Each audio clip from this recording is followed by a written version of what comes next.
بسم اللہ الرحمن الرحیم۔ السلام علیکم ورحمۃ اللہ وبرکاتہ۔ شعبان کے آخری دنوں میں یہ کلمات صبح شام پڑھیں۔ نمبر 1، حامیم تنزیل الکتاب من اللہ العزیز العلیم۔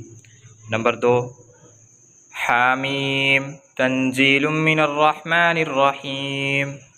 نمبر 3، حامیم عین سین قاف۔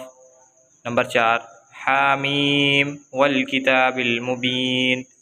نمبر 5، حامیم والکتاب المبین انا انزلناہ فی لیلۃ مبارکۃ انا کنا منذرین۔